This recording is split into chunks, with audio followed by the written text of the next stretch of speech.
अस्सलाम वालेकुम, क्या हाल चाल है आप सबके। अल्हम्दुलिल्लाह मैं ठीक हूँ आप सबकी दुआओं से। और आप सबने इतना पूछा कि मुझे उस पर एक शॉर्ट वीडियो रिकॉर्ड करनी पड़ी। थैंक यू सो मच इसके लिए। आप सबकी मौजूदगी और आप सबकी अपनायत इतनी महसूस हुई कि मुझे अपना ख़ानदान भूल गया। मतलब यार, ख़ानदान वालों को कोई फ़र्क ही नहीं पड़ता हम जिए या मरे। मतलब किसी ने नहीं पूछा यार तुम लोग रावी के पास हो या दूर हो, यार तुम लोग डूब तो नहीं गए। लेकिन खैर हम लोग भी बच गए अल्लाह की मर्ज़ी से। सो चलें जी, आज मैं आप लोगों के साथ शेयर कर रही हूँ ऐसे कपड़े जिनको मैंने 2 दिन लगा के सिलाई किया है। क्योंकि अम्मी की तबीयत बिल्कुल भी सही नहीं है, बहुत ख़राब है। बुखार की वजह से बहुत ज़्यादा कमज़ोरी हो गई है। तो 2 दिन तो अम्मी को देखभाल में लगी रही। उसके बाद अम्मी थोड़ी सी रिकवर हुई तो फिर अम्मी को मैंने बोला कि आपने काम नहीं करना। फिर मैं ही सिलाई करती रही क्योंकि अर्जेंट कपड़े थे। और यार ये ना रबी अव्वल के कपड़े हैं।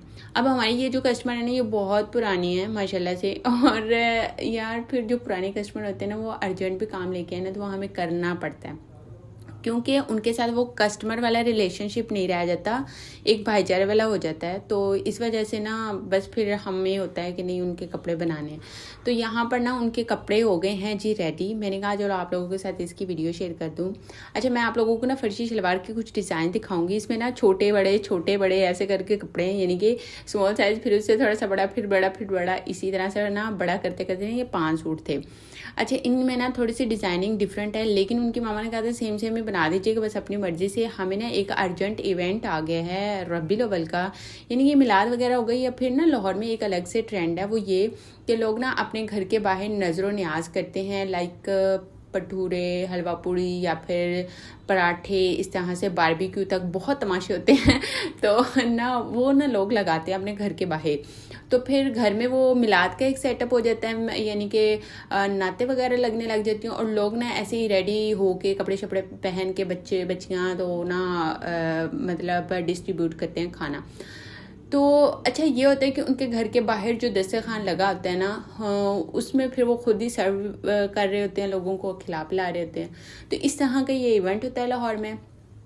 उसी के कपड़े थे। तो हमने फिर महसूस किया भाई बच्चों की खुशी। अच्छा, मेरे पास बच्चों के जब कपड़े आते हैं ना, तो मेरा दिल नहीं करता कि उनको मना करूं, क्योंकि मुझे लगता है बड़े जो होते हैं ना, वो थोड़े उनको होता है यार चलो कोई बात नहीं, हम पिछले कपड़े पहन सकते हैं। लेकिन बच्चों को ना नाराज़ नहीं कर सकते, बच्चों को ज़रूर कपड़े नए पहनाने चाहिए। तो मैंने कहा बच्चों के कपड़े हैं तो मैं ये ज़रूर बनाऊँगी।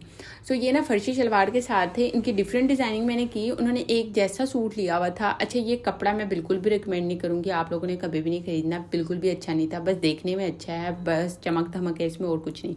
ये इस तरह से फर्शी शलवार मैं आप लोगों को उठा के दिखा रही थी, वो इसलिए कि देखो इसकी लुक कितनी प्यारी है और पहने में और ज़्यादा प्यारा लगेगा।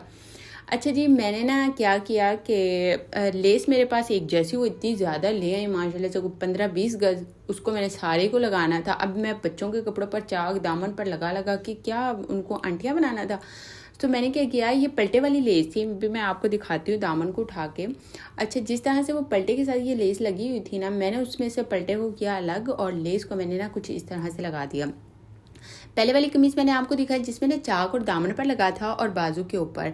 तो अब ये दूसरी वाली कमीज़ थोड़ी बच्ची छोटी भी थी, ये देखो इस तरह से ये था। तो मैंने इसमें से लेस को अलग करके ना गले के ऊपर अनरखा बना दिया और साथ में ना दामन पर लगा दी। अब मैंने चाक को स्किप कर दिया, चाक पर अगर लगाती तो बहुत ही ओवर हो जाता, या तो मैं अनरखा स्टाइल बनाती और चाक पर लगा लेती, दामन को मैं सादा रहने देती। तो इसी तरह से ना बस मैंने कुछ इस तरह से डिज़ाइनिंग किया ताकि बच्चों वाली ही लुक रहे।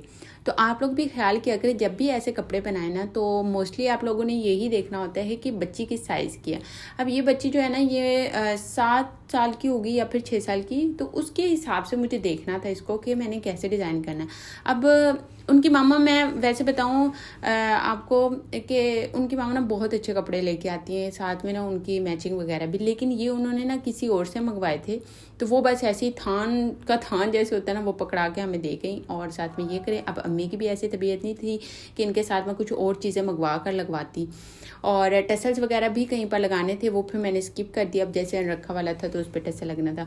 ये देखे जी, ये पिद्दी सी एक आ गई अंदर। मैंने कहा, अम्मी ने कटिंग किया हुआ था, मैंने कहा ये क्या है, इतनी छोटी सी बच्ची है। तो अम्मी कहती हैं अब जारी बात है ये भी उनके कजन्स में ही आती है, तो ये रोला ना डाल देगी। मैंने कहा रोला डालने वाली हो तो सही पहले, मतलब यार इतनी छोटी सी बच्ची। अम्मी कहती तुम बना दो। मैंने कहा यार ये तो गुड्डी का ही लग रहा है सूट, इतना छोटा सा। अच्छा, साथ में ना ये 2 सूट थे, एक जैसे ये बने हैं, ठीक है? दोनों कज़िन्स हैं ये। अच्छा, इनके ना मैं आप लोगों को नेक डिज़ाइन की ना एक छोटी सी लुक दिखाती हूँ। एक सूट मैं आपको खोल के दिखाऊँगी, दूसरा नहीं दिखाऊँगी, क्योंकि आपका भी टाइम इम्पोर्टेंट है और मेरा भी। तो यहाँ पे ना मैंने आप लोगों को एक गला दिखाया है। ये वाला गला जो है ना, मैंने ना बनाया है अलग से बुकरम के कपड़े के ऊपर बुकरम लगा के, ठीक है? और ये वाला गला जो है ना, ये हमने कमीज़ वाले फैब्रिक के ऊपर ही बुकरम चिपका दी। अब देखो ये कितना यहाँ से हार्ड सा लग रहा है और नीटनेस देखो कितनी ज़बरदस्त सही है, पहने में भी ऐसे ज़बरदस्त आएगा। और ये देखो दूसरे वाला ना थोड़ा सा ऐसे उठा हुआ, ज़ाहिर बात है अब इसकी बुकरम जो है वो बैक वाले कपड़े के ऊपर लगी है, तो बैक से ही नीटनेस आएगी ना, फ्रंट से तो उतनी अच्छी नहीं आएगी।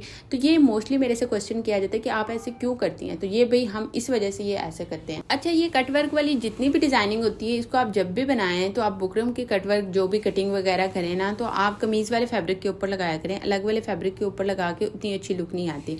मैंने यहाँ पर अलग क्यों लगाया था, क्योंकि मेरे पास कपड़ा इतना ज़्यादा नहीं था जो मैंने पीछे लगाना था, तो मैंने ना सोचा कि पहले मैं इसको कवर कर लेती हूँ, बाद में मैं साथ में एडजस्ट कर लूँगी। लेकिन मुझे इतनी प्रॉब्लम हुई ना लगाते हुए, शायद मैंने कभी लगाया नहीं, इस वजह से भी हो सकता है। अच्छा जी, इसकी शलवार देखिए, इसकी शलवार कमीज से लंबी थी और मैंने अम्मी से क्वेश्चन किया तो मैं कहती ज़ाहिर बात है फर्शी शलवार होगी तो लंबी होगी ना। मैंने कहा ये भी बात सही है।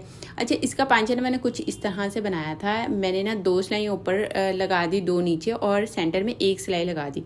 अब ज़ाहिर बात है मेरे पास टाइम नहीं था, तो उसी हिसाब से मैंने इनको एडजस्ट करना होता। तो हमारे जो कस्टमर्स हैं ना, उनको भी पता होता है कि कब टाइम हो, क्या हो, नहीं कोई भी प्रॉब्लम होगी, इसी वजह से सिलाइयाँ ज़्यादा नहीं लगाई उन्होंने, या इस काम को उन्होंने प्रॉपर नहीं किया।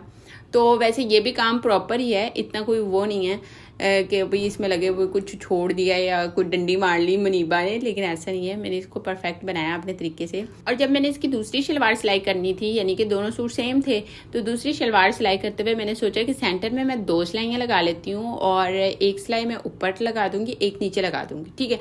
लेकिन फिर पता नहीं मेरा माइंड कहाँ चल रहा था, मैंने उसको सेम एज इट इज़ बना दिया। अब चाहे वो लड़कियाँ लड़ रही हों कि भाई ये मेरी शलवार है और वो मेरी शलवार है, बेचारी में थोड़ा सा तो डिफरेंस मुझे रखना चाहिए था, लेकिन कोई बात नहीं, वो कोई ना कोई चिट लगा के ऊपर पेस्ट कर लेंगी कि भाई ये मेरी शलवार है, ये तुम्हारी शलवार है। अच्छा, इनके ना पहले भी ऐसे ही कपड़े सिलाई किए थे, जिस पर ना उन्होंने कहा था चाक और दामन पर आपने पल्टे के साथ लेस लगानी है और नेक लाइन बिल्कुल गोल बनानी है, उसके अंदर भी मोती वाली लेस, बैक पे भी मोती वाली लेस और पीछे एक टसल हैवी वाला लटकवाया था उन्होंने, जो कि बहुत अच्छा डिसेंट लग रहा था। तो वो भी अम्मी ने सिलाई किए थे, तो उनके पांच ना सारे सिलाइयों वाले थे। मैं तो देखने साथ घबरा गई, मैंने कहा मम्मी मेरे तो इतनी सिलाइयाँ नहीं बजनी।